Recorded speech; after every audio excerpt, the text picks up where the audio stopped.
Hello, I'm Dr. Lisa Belisle, and you are listening to or watching Radio Maine, our video podcast where we celebrate and explore creativity and the human spirit.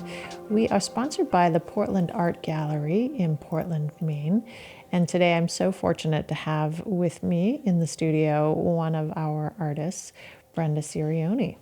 Brenda, thanks for joining us today. Thanks for having me, Lisa. I love this piece that you brought with you, which is heavy, so I'm not going to lift it up, but we will show it after this has been edited in.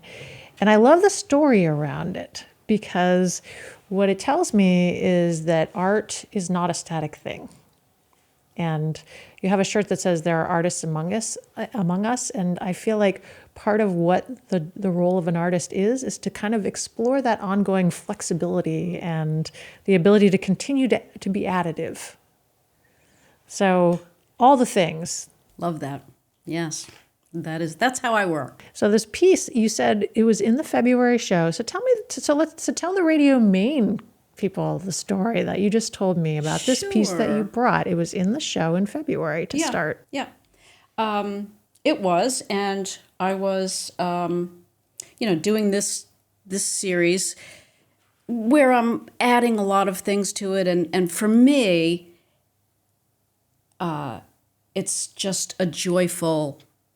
I was so joyful because my grandbaby was like about to be born, and so I can't, like, whatever's going on for me emotionally inside comes out.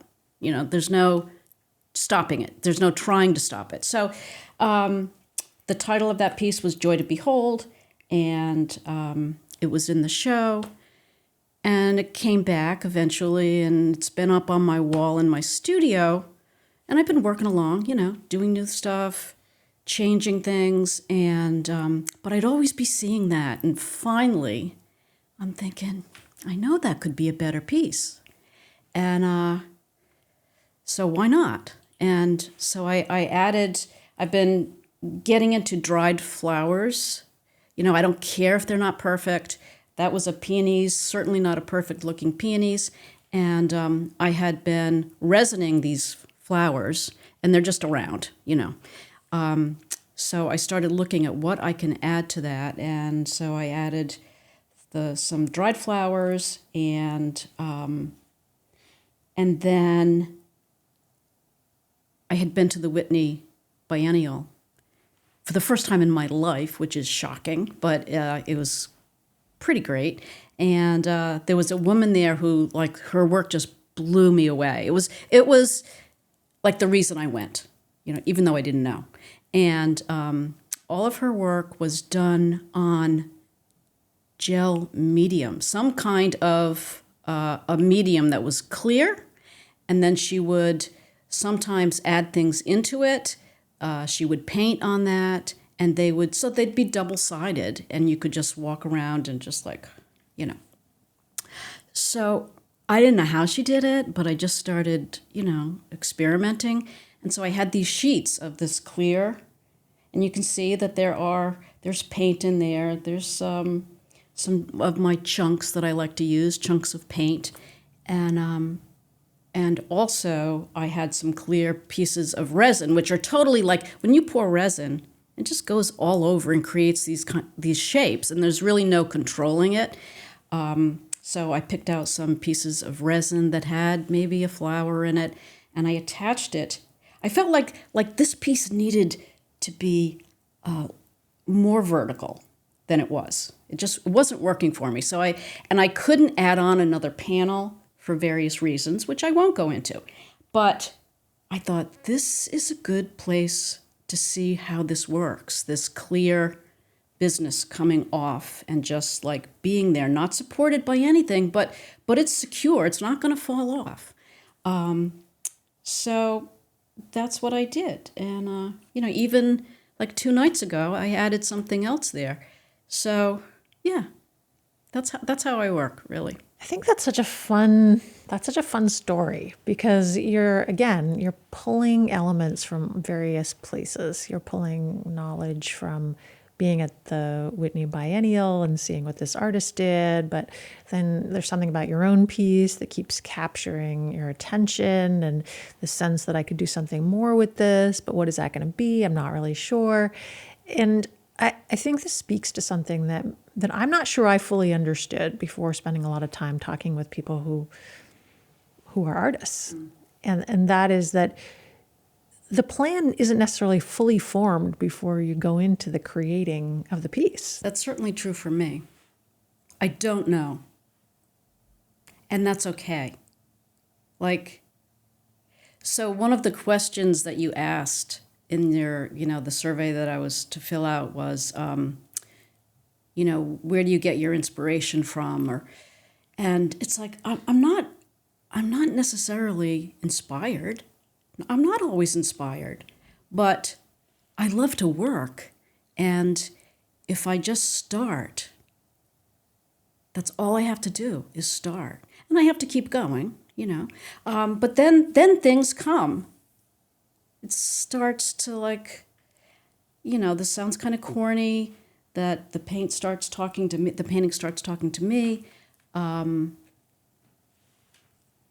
But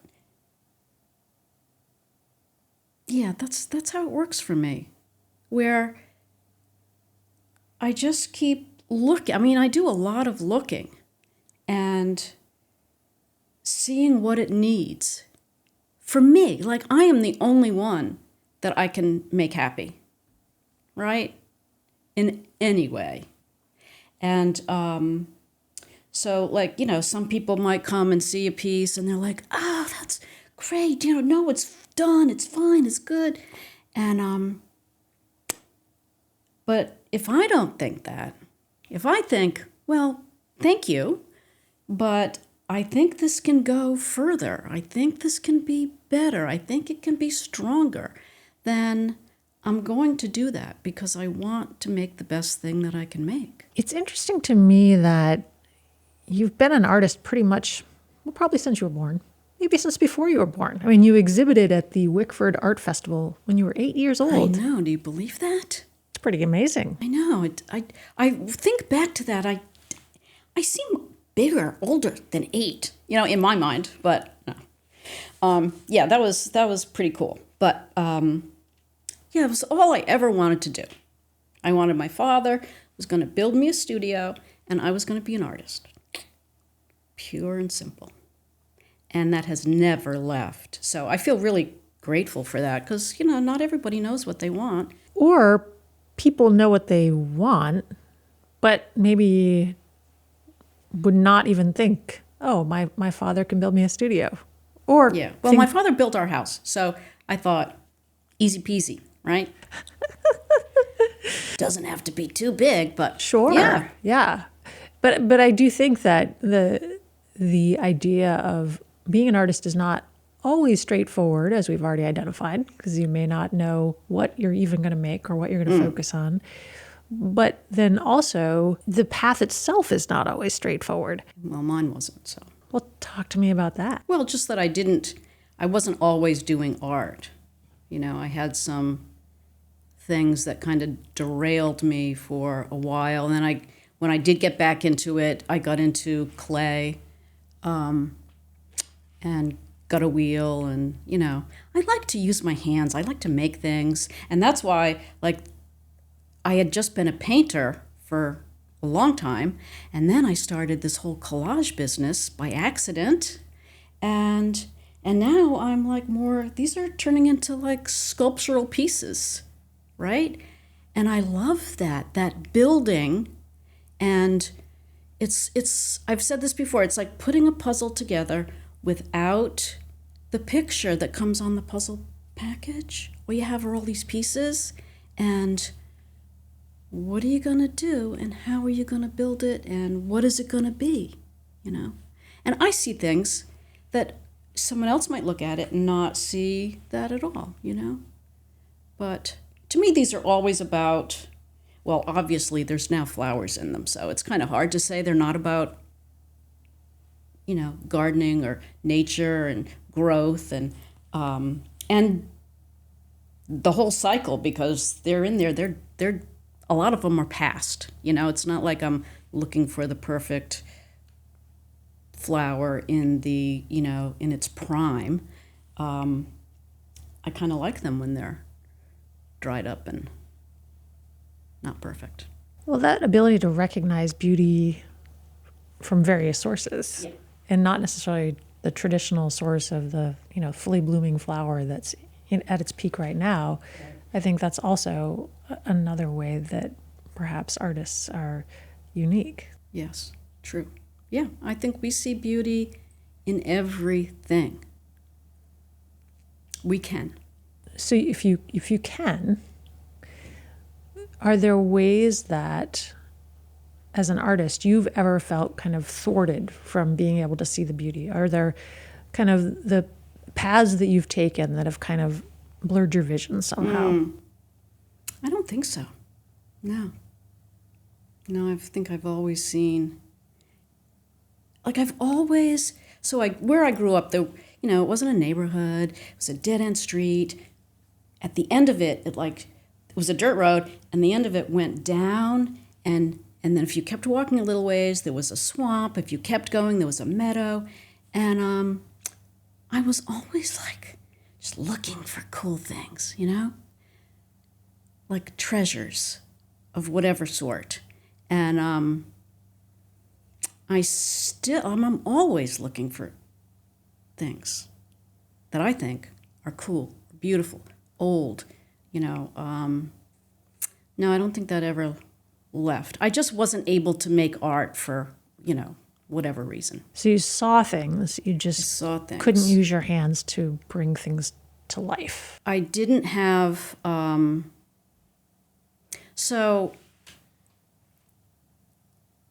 had a painting business, and I would also do murals. I did faux finishes. That was the main thing, was the faux finishes. And that's very hard work. And I did not have time. I didn't even have a studio at that point. But in my mind, it was always there. And I knew I would. And I did. A studio building opened up in the town that I lived in, and I put my name on the waiting list. It used to be a school, and then it became an art building with 80 artists. So I put my name on the list, and I got in, and still I had that business, but every chance I got, I was in there. Yeah. Do you think it's important for artists to be around other artists? I do. I really do.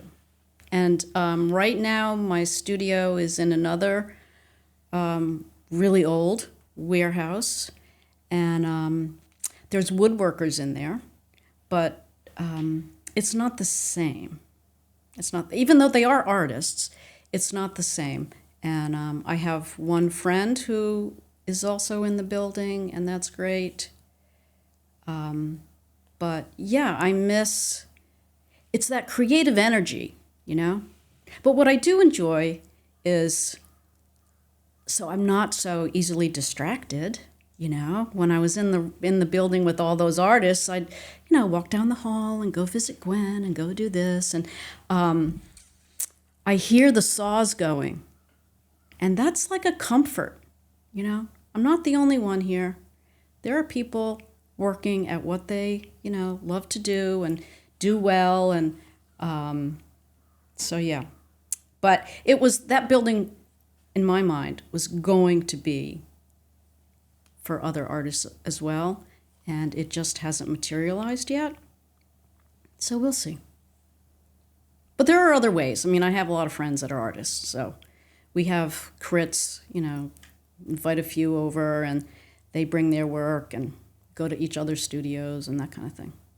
But I do think it's really important. So you're bringing up something that I've been talking a lot lately with my husband, Kevin Thomas, the owner of Portland Art Gallery. And Great guy. I like him too. Yeah. He also edits Radio Maine, so we have to be nice to him. So he'll do a nice job with him, which he always does with, Radio Maine. But, we've talked a lot about the ability to give and receive feedback, which in the art world is pretty important. And I don't know that every field has done that as well. Because when we talk to, our sons who have gone to art school, they've actually kind of been trained in that. Yeah. It's a skill set. So when you talk about getting artists together and being able to have these types of conversations, that prompts in my mind a question: what do you think are the things that make feedback valuable for artists? It might be easier to tell you what I don't think works. Sure. Like, I don't think it's really helpful for someone to say, this doesn't work for me, because unless you can give a concrete reason, like it doesn't work for me because, it doesn't feel integrated into the rest of the piece, or, something like that. That's useful information.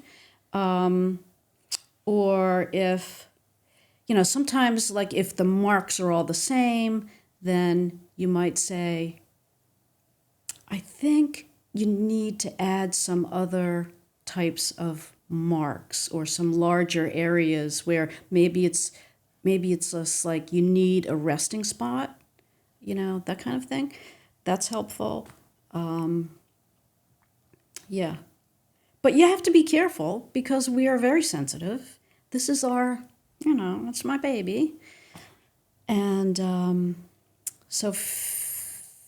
okay, I'll give you an example. This didn't happen to me, but one of my friends had somebody come over and she wanted help. She hasn't been painting long, and she wanted some positive, constructive criticism on how she can be a better painter. And the person just said, it looks like wallpaper. That wasn't helpful.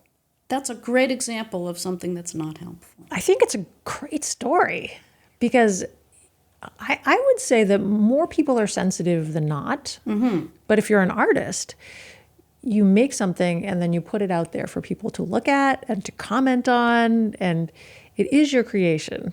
And so, I can be a sensitive individual, but if I'm not putting anything out there, I'm not risking anybody necessarily judging me, then that's very different than you having this particular piece in the February show and having people walk around and be like, oh, that's Brenda Cirioni's piece.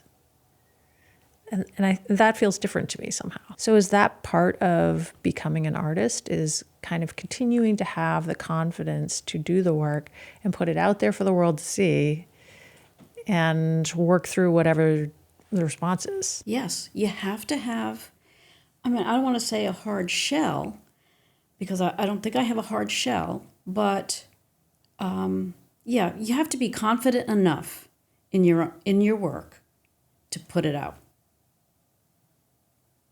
Otherwise, if you're not, and if you have to always have good feedback, then, it just becomes more difficult, and people don't go to their studio, So I did the 5th year from the museum school, right? That's an independent year, and at the end, it's judged, and you get a traveling fellowship, right? And I forget how many they give out. And people have been crushed when they don't get it. So I did it. Everything is up. A lot of the artists and other people are coming up to me and congratulating me. Nothing's been announced, but they're congratulating me because they're so sure that I am going to win something. I did not win anything.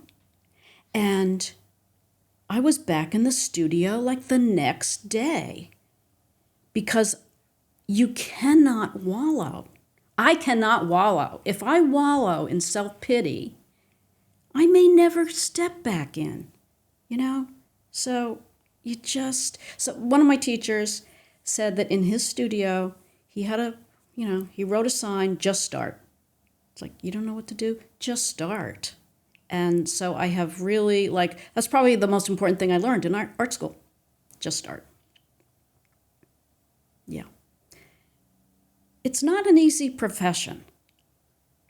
And it's not stress-less. But it's a great way to live, as far as I'm concerned. I'll take it. So what is it about being an artist that makes it such a great way to live?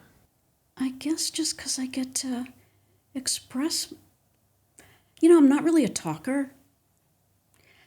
And maybe if I was, I'd be a writer. But painting is how I express myself. It's like, if you want to know me, look at my work, and you'll have a pretty good idea of, that's probably not true, but I think it's true. I guess it's up to other people to either agree or disagree with that. So the ability to be known in a way through your art. I guess so. And just the need to create, the need to make things. I mean, during COVID, I picked up knitting. I loved it. It was great. I haven't knitted since because it's really time consuming. And I'd rather be painting, just like with the garden. I got my garden back during COVID, but I'd rather be painting. So I don't know. I have just always wanted to do it. So you're originally from Rhode Island, and you have this Maine connection. I do. I moved to Massachusetts because my sister had come up, met someone, and lived in Massachusetts, and so I followed her here. And I did go to school in Boston. So then she went and moved to Maine. So Maine is great. I love Maine. But I can't leave Massachusetts. I have too many connections, and now I have my grandbaby. So no way in heck I'm leaving.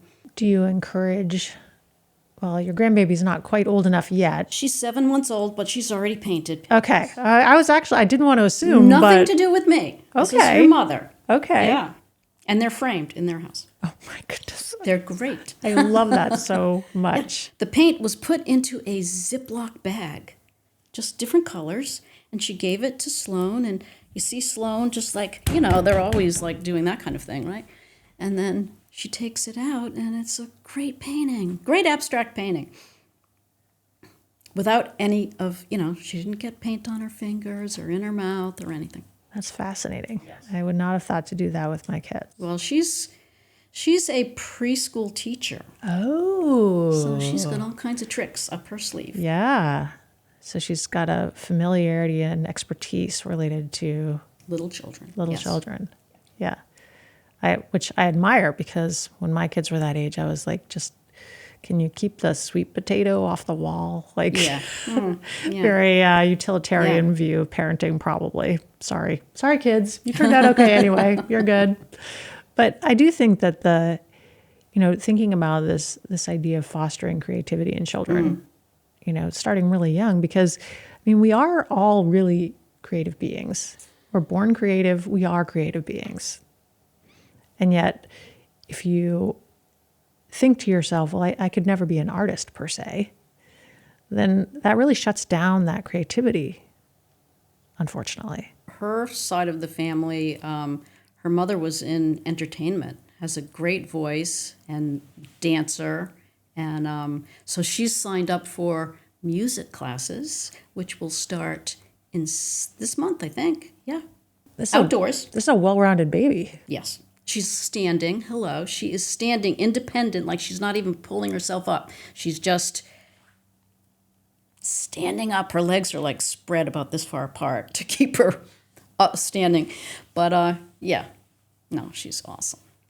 I'm not prejudiced. No. I wouldn't say that at all. No. Yeah. No. So when you think about, so this piece is one of your Continuum series.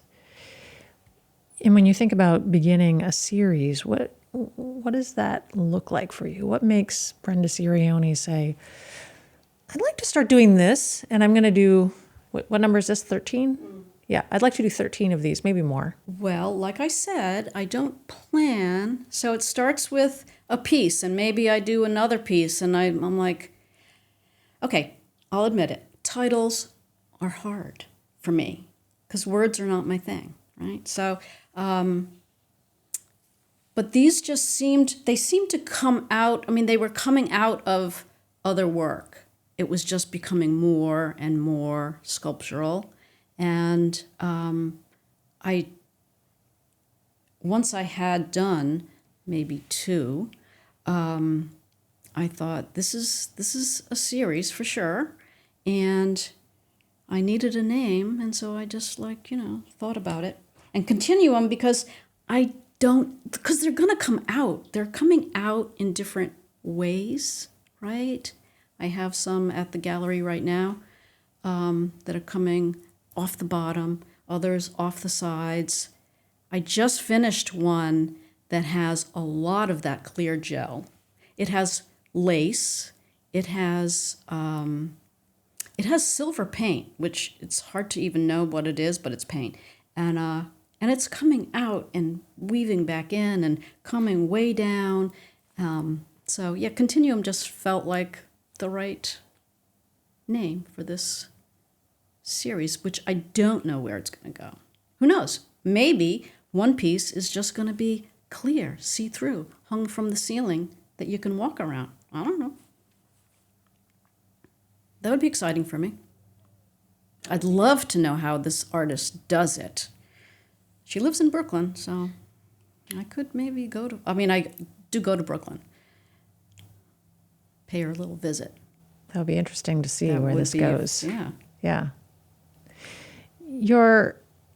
You've been inspired by art museums and retrospectives. You talked about the Whitney, obviously, Van Gogh, Anselm Kiefer, Joan Mitchell. I hope I'm pronouncing this correctly. Firelay Baez. Yes. So what is it about these particular? I mean, Van Gogh, I think more people will recognize that name. Yeah. But what is it about those particular creators that inspires you?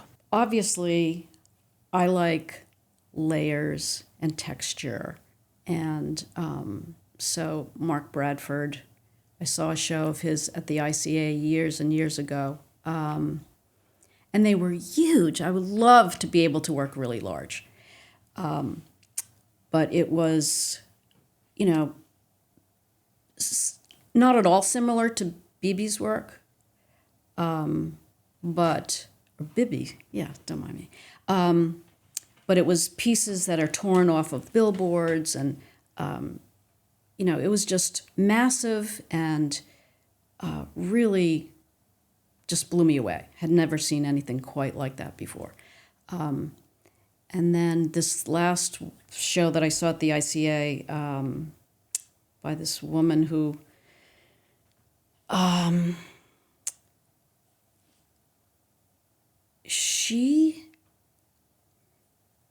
her work was a mixture of abstraction and like really fine detail and lots of color that just jumps right off the piece. Really vibrant and alive, and also a lot of history in her work, historical, going back to colonialism, and they were just exquisite. So I'm not going to paint like her, but I just love strong work, and hers, like I went twice. I could have gone 3 times because it was just, there's so much to see in each piece. And that's the other thing. Although I love like Rothko, right? Big Rothko fan.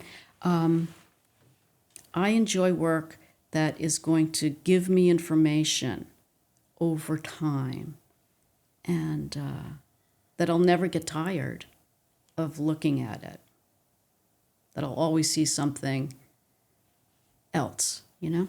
It's interesting to hear you say that because I also really like Rothko, but I also am intrigued by work that, you know, you come in on a different day, the light hits it a certain way, and it speaks to you differently. So that this kind of, it seems like it's two ends of the spectrum in a way, but both equally. There's such a wide range of work that I like, you know, and that's the same with other art forms, music, and, you know, food. I like all kinds of food. Well, this must be why you and I get along, because diversity of interests, Yes. not kind of wanting to be pigeonholed into one specific thing. Right. Exactly. I mean, the world has a lot of things to offer. It does. It's nice to be able to enjoy a broad variety of things. Yes. Not everybody feels that way. Some people would rather be like, I'm going to do one thing, do it very, very well, and do it until I die. I honor that. Yep. It's never been me, but it's nice to be able to talk to... there's a place for all of us. Absolutely. That's why I'm saying it's great to be able to say, oh, this is Brenda. Yeah. I have no idea what I'm going to be doing in a year. I know I'm going to be doing art, but I don't know what it's going to look like, you know? Sometimes when you're having shows, the places want to know. Okay, we're going to give you a show, but you need to tell us what we're going to be showing. I was like, well, that would be challenging. Well, we do know that people who would like to see your work can go to the Portland Art Gallery, or they can visit the Portland Art Gallery website. And if they want to meet you, you're at most of the openings. I know, it's pretty great. It is pretty great. Yes. So I hope after hearing our conversation today, people will understand, as I have for a long time, what a fascinating individual you are. Well, thank you, Lisa. And want to meet you. Thank you. I appreciate you having me on and talking, yeah. It's been a pleasure. I'm Dr. Lisa Belisle, and you've been listening to or watching our video podcast, Radio Maine, where we celebrate creativity and the human spirit. Today we've been speaking with Brenda Cirioni, who is a Portland Art Gallery artist. So I do encourage you to come to one of our openings and talk with Brenda. Her art is wonderful, and she is also wonderful. So I think the confluence of wonderfulness will certainly convince you that it'd be a fine thing to have a Brenda Cirioni piece on your wall today. Brenda, thanks for coming in. Thank you, Lisa.